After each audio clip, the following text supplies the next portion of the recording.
ये दुनिया अनोखी चीजों से भरी हुई है और साइंस उनके रहस्यों को समझाने में लगा रहता है। अधिकतर मामलों में तो ऐसी अद्भुत प्राचीन शिल्पकृतियों को बनाने का श्रेय मानव जाति की 1,50,000 सालों से चली आ रही प्रतिभा और खोजी प्रवृत्ति को जाता है, किंतु कुछ शिल्पकृतियों की उत्पत्ति और उद्देश्य दोनों ही विवादित हैं।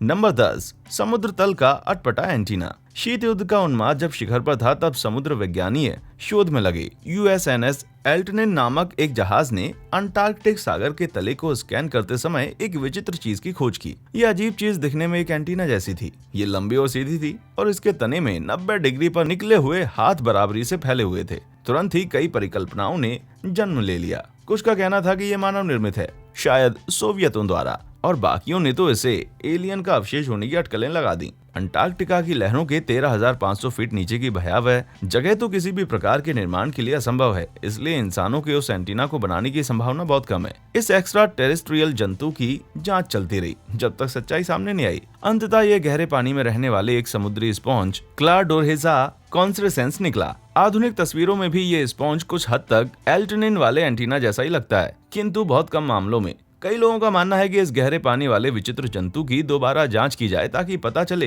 कि ये अपनी खोज के बाद से इतना बदल कैसे गया। नंबर 9, वुल्फ सेग लोहा। इस क्यूब को देखकर आपके मन में पहला विचार यही आया कि ये एकदम साधारण दिखता है और क्यूब जैसा भी नहीं है। ये कुछ हद तक क्यूबॉइड है, लेकिन इसकी धातु की बनावट और 2 करोड़ साल की अनुमानित आयु सुनकर ये अचानक एक अद्भुत और सम्मानजनक शिल्पकृति लगने लगता है। ये मिला था जब एक खदान मजदूर ने लोह फाउंड्री के अंदर एक कोयले के टुकड़े को तोड़ा था। पहले तो वैज्ञानिकों ने इस धातु के टुकड़े को एक उल्कापिंड का भाग कहा, लेकिन गहन जांच के बाद इस दलील को खारिज कर दिया गया। ये संभवतः एक कच्चे लोहे का टुकड़ा है, लेकिन फिर ये सवाल उठता है कि कच्चा लोहा एक 2 करोड़ साल पुराने कोयले के टुकड़े में कैसे बनता, जबकि मनुष्य केवल 2 लाख साल से ही अस्तित्व में है। कुछ समय तक ये पेचीदगी बनी रही, लेकिन फिर शोधकर्ताओं ने ये मान लिया कि खदान कर्मचारी ने इसे किसी अनछुए प्राचीन कोयले में से नहीं निकाला होगा। ये शायद किसी मशीन का टुकड़ा है जो कुछ समय पहले ही कोयले के गड्ढे में गिर गया होगा। हालांकि अब भी बहुत से लोग संशय में हैं, क्योंकि इसे आधुनिक शोध पद्धति से नहीं जांचा गया। नंबर 8, नाज़का लकीरें और अटाकामा का कंकाल।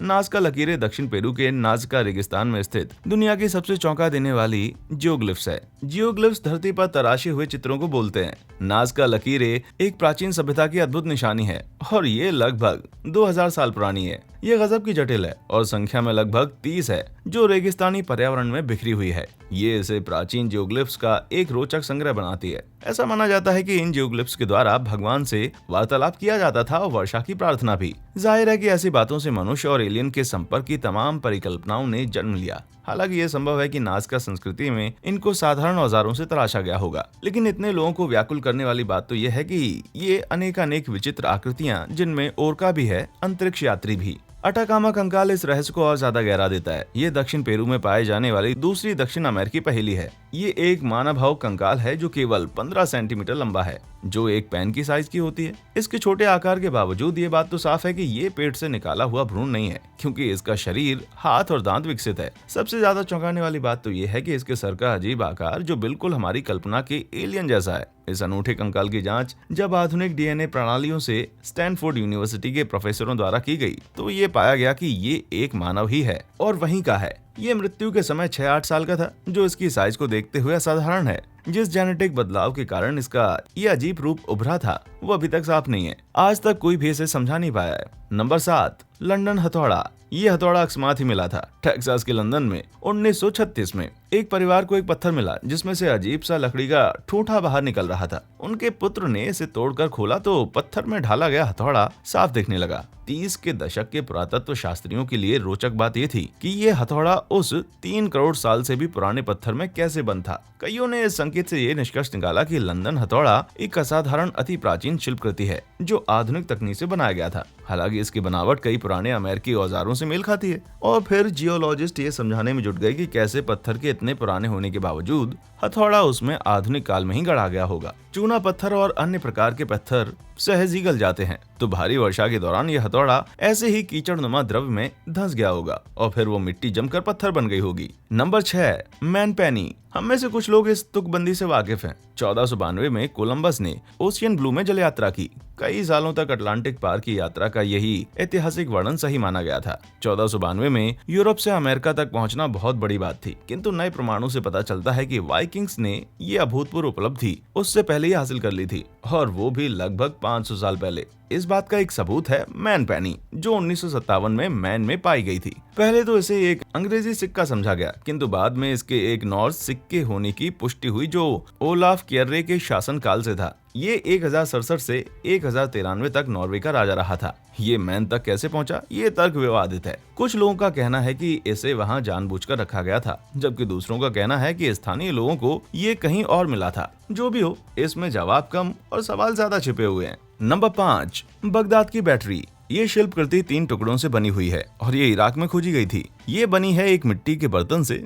जिसमें एक तांबे की रोल की हुई ट्यूब के साथ लोहे की एक छड़ रखी हुई थी। इसकी उत्पत्ति का समय सन 150 बीसी से 650 एडी के बीच पाया गया है। हालांकि इसका उद्देश्य समझा नहीं जा सका, किंतु कई परिकल्पनाओं के अनुसार ये एक प्राचीन बैटरी है। ये बैटरी काम करने लगेगी यदि इसमें नींबू या अंगूर के रस जैसा कोई एसिड घोल के डाला जाए। ये तांबे और लोहे के इलेक्ट्रोड्स में भिन्नता के कारण करंट पैदा कर देगा। हालांकि ये बात कुछ कारणों से मानना थोड़ा कठिन है। सर्वप्रथम बिजली को 18वीं सदी तक समझा ही नहीं गया था, जब तक बेंजामिन फ्रैंकलिन ने तूफान में अपनी प्रसिद्ध पतंग नहीं उड़ाई। दूजा, यदि ये एक प्राचीन बैटरी है तो भी उस जमाने में इस यंत्र का उपयोग आखिर क्या रहा होगा। कुछ अनुमानों के अनुसार ये इलेक्ट्रोथेरेपी, चिकित्सा या मूर्तियों पर इलेक्ट्रोप्लेटिंग के काम आती होगी। कुछ और दलीलें कहती हैं कि बगदाद बैटरी स्टोरेज का एक विशेष बर्तन है। जो भी हो, अधिकतर साइंटिस्ट बैटरी वाली थ्योरी से सहमत हैं। हालांकि इसके उपयोग के बारे में कोई ठोस जानकारी नहीं है। नंबर 4, लायाकर्गस प्याला। ये प्याला, जिसका नाम लायाकर्गस प्याला रखा गया है, माना जाता है कि ये 400 ईडी के लेट रोमन काल की सबसे शानदार कांचकारी है। आज के मापदंडों से भी ये सुंदर और जटिल है, और सबसे खास बात तो यह है कि लाइट पड़ने पर इसमें डाइक्रोइक प्रभाव दिखता है, जिससे पीछे से रोशनी मारने पर कांच लाल दिखता है और आगे से करें तो हरा दिखता है। यह अनोखा प्रभाव आसानी से उत्पन्न नहीं किया जा सकता है, और शोधकर्ताओं ने पता लगाया है कि इस पूरे प्याले में सोने और चांदी के बारीक कण बिखरे हुए हैं, जिससे ये प्रभाव उत्पन्न किया जाता है। ये सूक्ष्म कण केवल 70 माइक्रोन्स के हैं, जिससे इनको शक्तिशाली प्रकाशिकी माइक्रोस्कोप से भी देख पाना बहुत कठिन है। इनको ठीक से देखने के लिए ट्रांसमिशन इलेक्ट्रॉन माइक्रोस्कोप की आवश्यकता है। ये कण प्रकाश की अलग अलग वेवलेंथ और उनके आने की दिशा के अनुसार लाल और नीले रंग में प्रतिबिंबित करते हैं। ये प्रभाव कैसे उत्पन्न किया गया होगा, सोचकर ही माथा घूम जाता है। हालांकि शोधकर्ताओं के अनुसार ये संयोगवश कांच को बनाने वाली वर्कशॉप में संक्रमण से हो गया होगा। नंबर 3, वॉयनिच हस्तलिपि। ये एक ऐसी वास्तविक गुत्थी है जिसने दशकों से कई विद्वानों और शोधकर्ताओं को असमंजस में डाल रखा है, किंतु अभी तक इसकी कोई एकमत ठोस व्याख्या नहीं कर पाया। वॉयनिच हस्तलिपि का नाम पोलैंड के उस पुस्तक विक्रेता के नाम पर रखा गया जिसने इसे के बुक स्टोर से 1912 में खरीदा था, किंतु कार्बन डेटिंग से इसकी उत्पत्ति 14वीं शताब्दी की बताई जा रही है, संभवतः इटली के रेनेसां काल से। ये एक बड़ी लंबी किताब है जिसमें घनी लिखावट से भरे 240 पन्ने हैं। बाकी विचित्र डायग्राम, चित्रलिपियां, चित्रकला और प्रतीक चिन्ह हैं। ये बात चक्कर में डालने वाली है कि इस लेखन प्रणाली को आज तक कोई डिकोड नहीं कर पाया, जबकि बड़े से बड़े वैज्ञानिक, कोड ब्रेकर और क्रिप्टोलॉजिस्ट इस बात को समझने में अपना पूरा जोर लगा चुके हैं। कईयों ने इसे नकली मान लिया है, लेकिन इसके ऐतिहासिक सत्यापन के पुख्ता सबूत हैं। हालांकि इसके मायने समझने में थोड़ी सफलता मिली भी है, लेकिन इसमें बहुत कुछ अभी भी अज्ञात है। नंबर 2, पीरी रीस नक्शा। अनुमानित है कि इस नक्शे में अंटार्कटिक तट को ज्ञात समय से 200 साल पहले खोजे जाने की जानकारी है। इस नक्शे में चकित कर देने वाली विस्तार पूर्वक ऐसी जानकारी है जो तुर्की एडमिरल और नक्शानवीस पीरी रीस ने संकलित की थी। उसने ये संकलन कई नक्शों से किया था जो मिस्री, पुर्तगाली और अरबियों द्वारा बनाए गए थे। हालांकि इसमें कई विसंगतियां पाई गई हैं, जैसे कि नक्शे पर जो दिखाया गया है